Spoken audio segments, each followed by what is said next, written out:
इस घटना की शुरुआत होती है उत्तर प्रदेश के कानपुर जिले से। कानपुर जिले में एक डेरापुर नाम का गांव पड़ता है और इसी डेरापुर गांव में रहने वाली आरती देवी जो कि एक विधवा महिला होती है।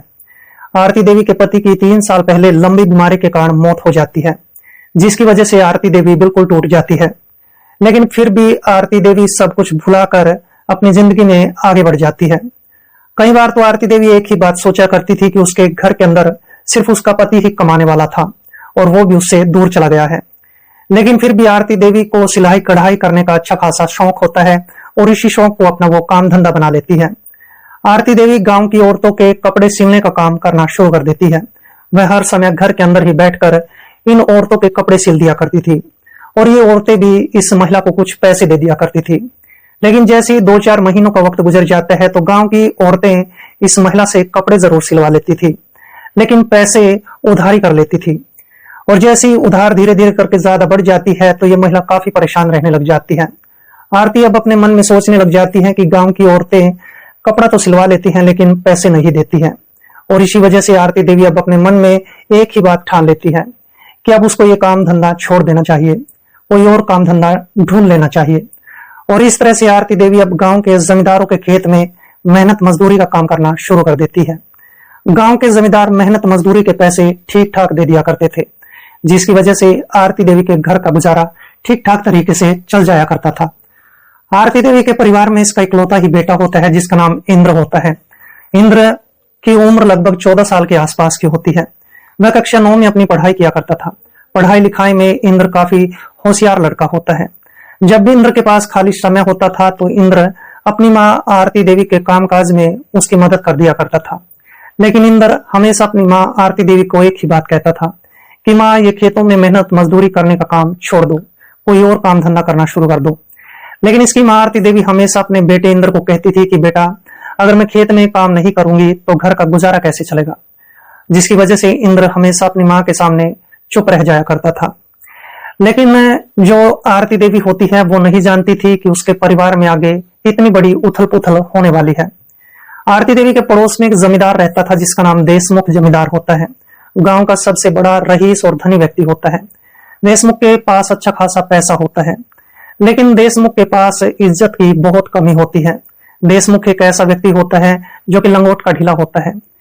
देशमुख हमेशा महिलाओं को काफी पसंद किया करता था।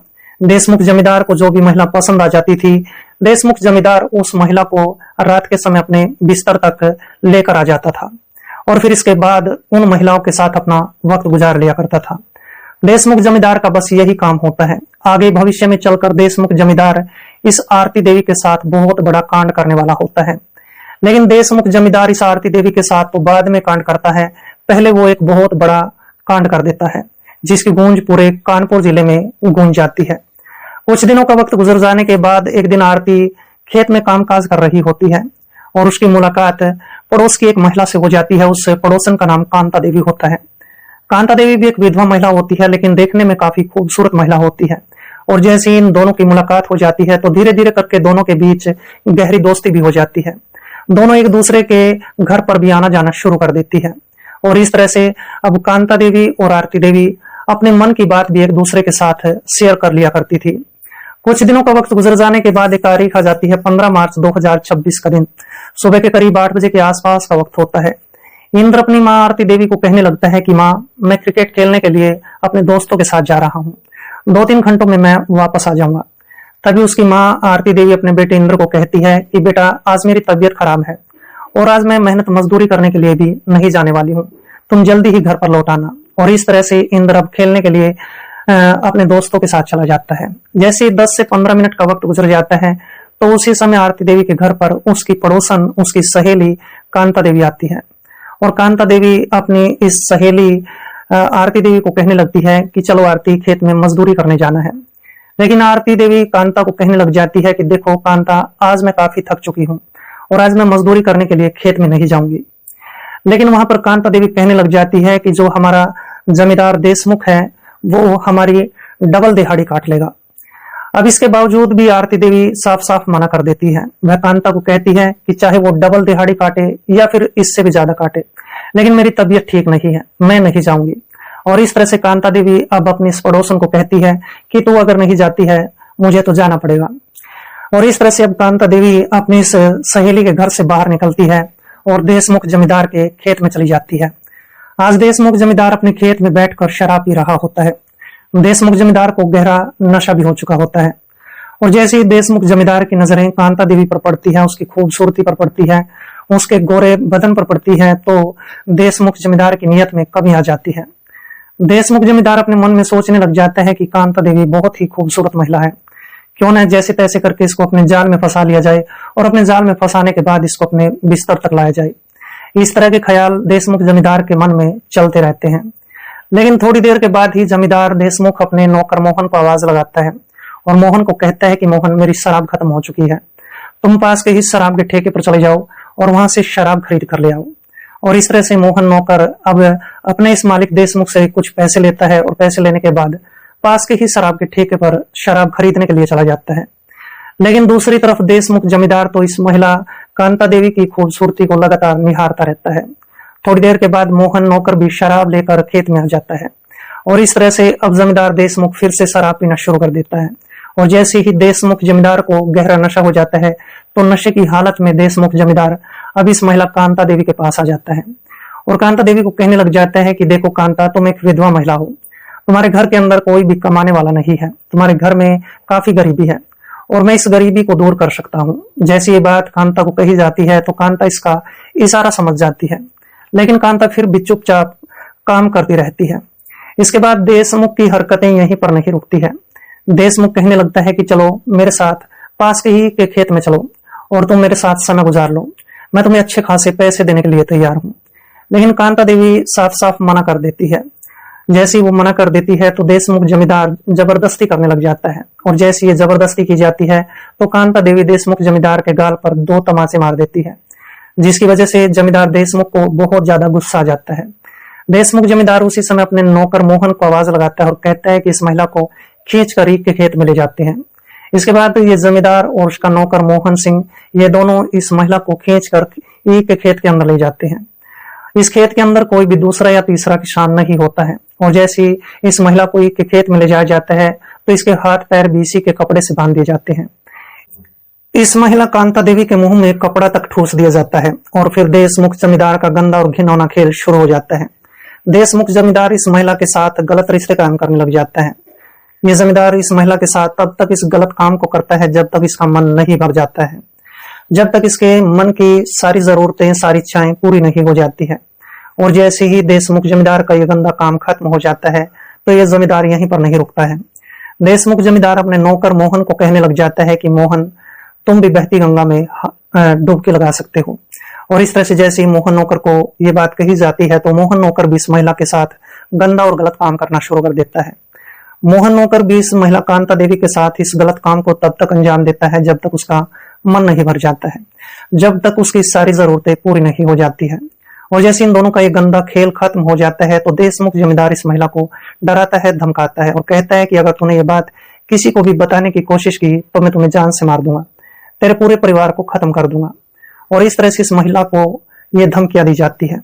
फिर भी जैसे तैसे करके जैसे इस महिला को छोड़ दिया जाता है तो ये महिला कांता देवी अब खेत से वापस आ जाती है, लेकिन अपने घर पर जाने के बजाय यह सीधे ही अपनी उस पड़ोसन आरती देवी के घर पर आ जाती है और आरती देवी को कहने लग जाती है कि आज मेरे साथ खेत में बहुत गलत काम हुआ है। आरती देवी पूछने लग जाती है कि ऐसा कौन सा गलत काम तेरे साथ खेत में हो गया है। तभी कांता देवी अपने इस पड़ोसन आरती को बताती है कि जमींदार देशमुख ने और उसके नौकर ने मेरे साथ गंदा और गलत काम किया है। जैसे ये बात आरती को बताई जाती है तो आरती देवी को बड़ा गुस्सा आ जाता है। आरती देवी कहती है कि तुझे मेरे साथ अभी पुलिस स्टेशन में चलना पड़ेगा।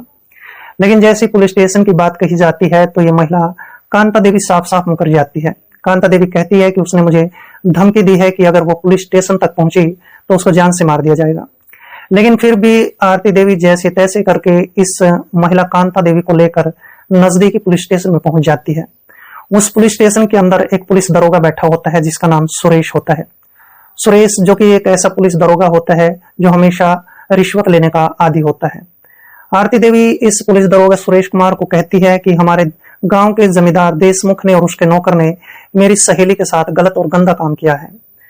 सुरेश पुलिस दरोगा उसी समय इस महिला आरती देवी को कहने लग जाता है कि देखो, वो जमींदार ऐसा नहीं है, वो तो भगवान जैसा जमींदार है, वो गरीब लोगों की मदद करता है। तुम उस पर झूठा इल्जाम लगा रही हो। तुम दोनों उस जमींदार देशमुख से पैसा ऐंठना चाहती हो और इसी वजह से उसके खिलाफ ये षड्यंत्र रच रही हो। और इस तरह से जैसे तैसे करके ये पुलिस दरोगा जो सुरेश कुमार होता है इन दोनों महिलाओं को चुप करा देता है। लेकिन फिर भी ये दोनों औरतें अपनी जिद पर अड़ जाती हैं और कहती है कि जब तक वो जमींदार पुलिस स्टेशन में नहीं पहुंचेगा तब तक हम यहाँ से नहीं जाने वाले हैं। इस तरह से थक हार कर ये सुरेश पुलिस दरोगा अब उस जमींदार देशमुख के पास फोन कॉल करता है और उसको पुलिस स्टेशन में बुलाता है। जैसे देशमुख जमींदार इस पुलिस स्टेशन में पहुंचता है तो देखता है कि वहां पर दो महिलाएं बैठी होती हैं। एक तरफ कांता देवी बैठी होती है, दूसरी तरफ कांता देवी की सहेली आरती देवी बैठी होती है। देशमुख जमींदार अब इस महिला आरती देवी को देखकर सारी बातें समझ जाता है। देशमुख अपने मन में सोचने लग जाता है कि सारा कांड इस आरती देवी ने किया है। आरती देवी ही इस महिला कांता देवी को पुलिस स्टेशन में लेकर आई है और इस आरती देवी के साथ भी वही गंदा और गलत काम करना पड़ेगा।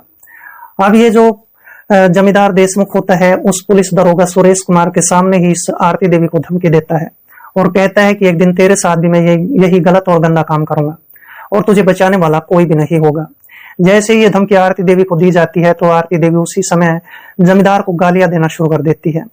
लेकिन फिर भी ये देशमुख जमींदार इस पुलिस दरोगा को खूब अच्छे खासे पैसे देता है और पैसे देने के बाद पूरे मामले को रफा दफा करवा देता है और इस तरीके से अब ये दोनों ही औरतें इस पुलिस स्टेशन से खाली हाथ अपने घर पर लौट आती हैं।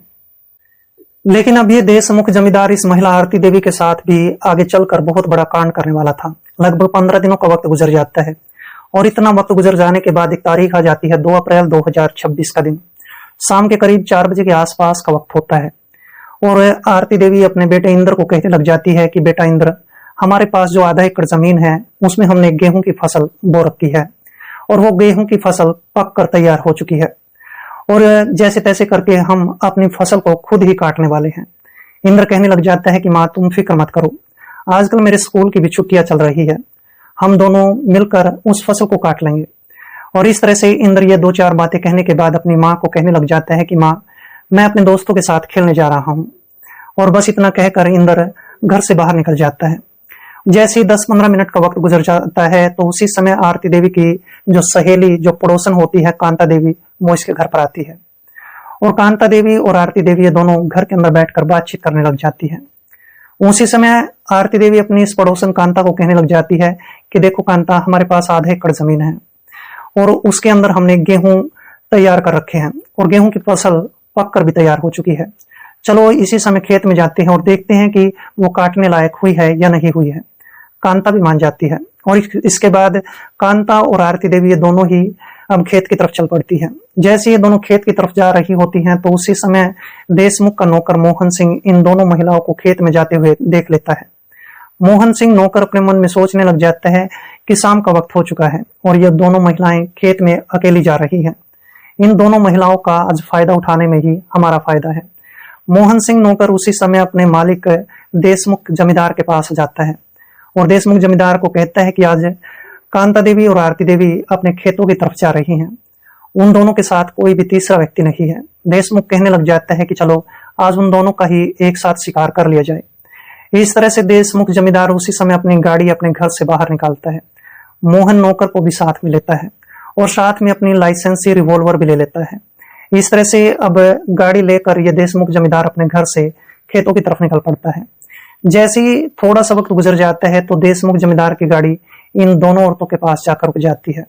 देशमुख जमींदार इस गाड़ी से नीचे उतरता है और नीचे और उतरते ही देशमुख जमींदार आरती देवी की कनपटी पर अपनी पिस्तौल तान देता है और साथ में दूसरी महिला कांता देवी को भी डराता है, धमकाता है। दोनों महिलाओं को कहता है कि जल्दी से मेरी गाड़ी में बैठ जाओ, नहीं तो दोनों को जान से मार दूंगा। और इस तरह से कांता देवी और आरती देवी ये दोनों वहां पर काफी डर जाती हैं। डर की वजह से दोनों औरतें इसकी गाड़ी में बैठ जाती हैं और फिर देशमुख जमींदार अपनी गाड़ी चलाना शुरू कर देता है। इसके बाद देशमुख जमींदार अपनी गाड़ी का रुख अपने खेतों की तरफ कर लेता है और 5 से 6 मिनट का वक्त गुजर जाने के बाद ये जमींदार अपनी गाड़ी को लेकर अपने खेत में पहुंच जाता है। खेत में पहुंचने के बाद इन दोनों महिलाओं को गाड़ी से नीचे उतार लिया जाता है। खेत के अंदर 1-2 कमरे भी बने होते हैं। इसके बाद ये जमींदार इन दोनों महिलाओं को लेकर उस कमरे के अंदर चला जाता है। कमरे के अंदर कुछ रस्सियां पड़ी होती है और मोहन नौकर को कहने लगता है कि इन दोनों महिलाओं के हाथ पैर रस्सियों के साथ बांध दे।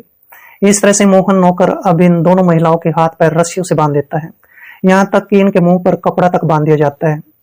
देशमुख जमींदार अपने नौकर मोहन को कुछ पैसे देता है और कहता है कि पास में ही एक शराब का ठेका लगता है, वहां से शराब खरीद कर ले आओ।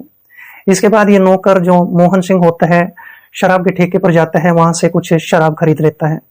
शराब खरीदने के बाद मोहन नौकर फिर से खेत में आ जाता है और फिर देशमुख जमींदार और नौकर मोहन ये दोनों काफी देर तक अपने खेत के अंदर बैठकर शराब पीते हैं। और जैसे इन दोनों को गहरा नशा हो जाता है तो इसके बाद इन दोनों का गंदा और घिनौना खेल शुरू हो जाता है। सबसे पहले देशमुख जमींदार इस महिला आरती देवी के साथ गलत रिश्ते कायम करने लग जाता है। देशमुख जमींदार इस महिला के साथ तब तक इस गलत काम को अंजाम देता है जब तक उसका मन नहीं भर जाता है। और फिर इसके बाद वह अपने नौकर मोहन को भी कहता है कि तू भी इस महिला के साथ वक्त गुजार सकता है।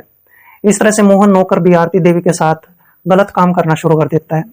मोहन नौकर भी आरती देवी के साथ तब तक इस गलत काम को अंजाम देता है जब तक उसका मन नहीं भर जाता है, उसकी सारी जरूरतें पूरी नहीं हो जाती है।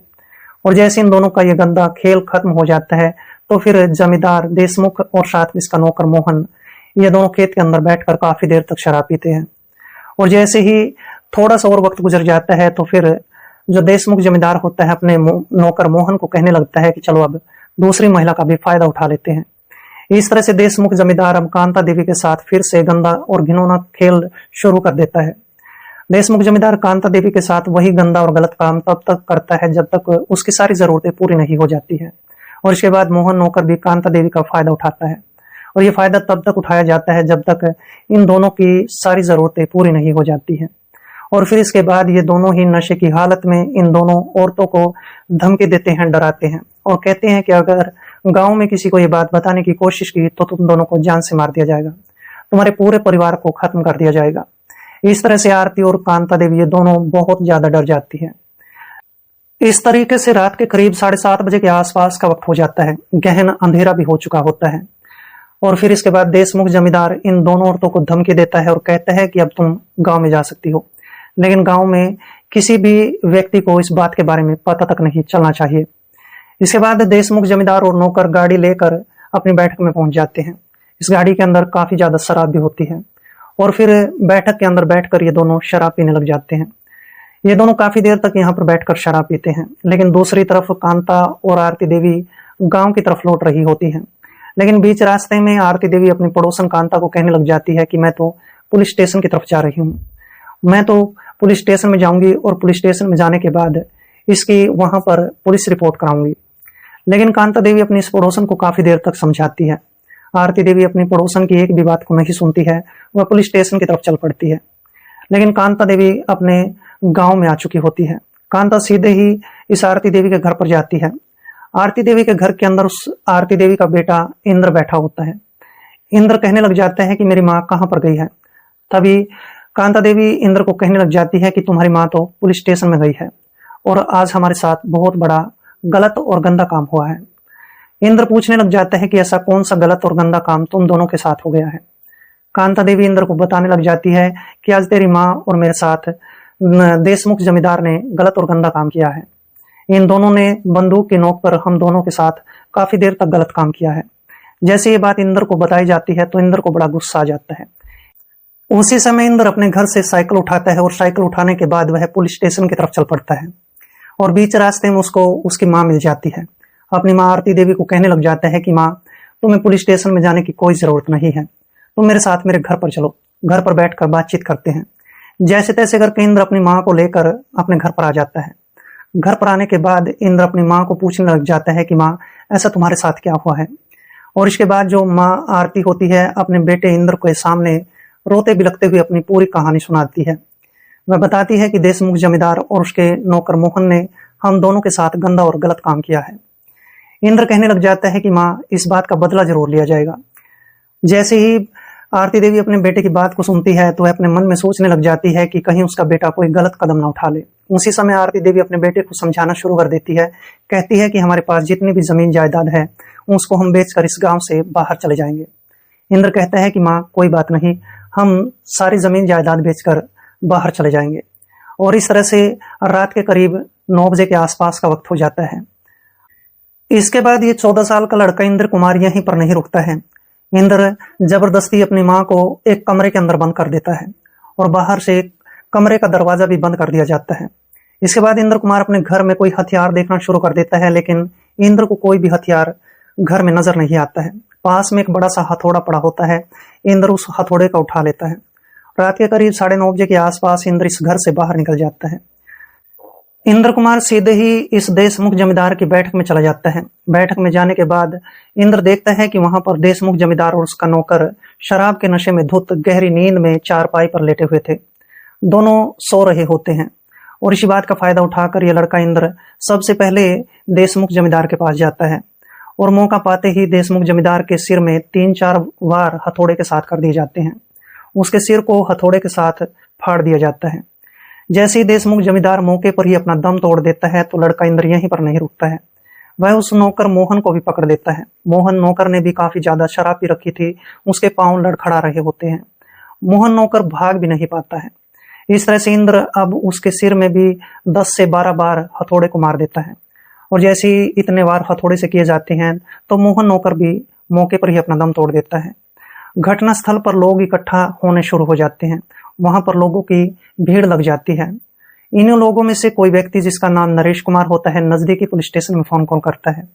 करीब आधे घंटे का वक्त गुजर जाने के बाद घटनास्थल पर पुलिस पहुंच जाती है और उसके बाद पुलिस मोहन नौकर और देशमुख जमींदार का शव अपने कब्जे में लेती है। इन दोनों को पोस्टमार्टम के लिए भेज दिया जाता है।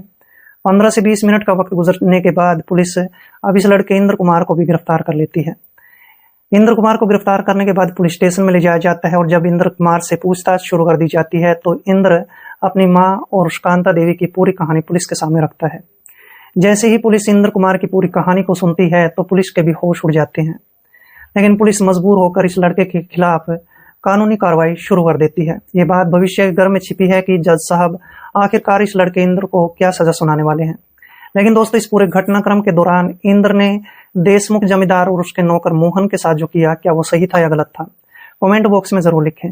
मिलते हैं दोस्तों किसी ऐसे घटनाक्रम के साथ। तब तक के लिए दोस्तों, जय हिंद, वंदे मातरम।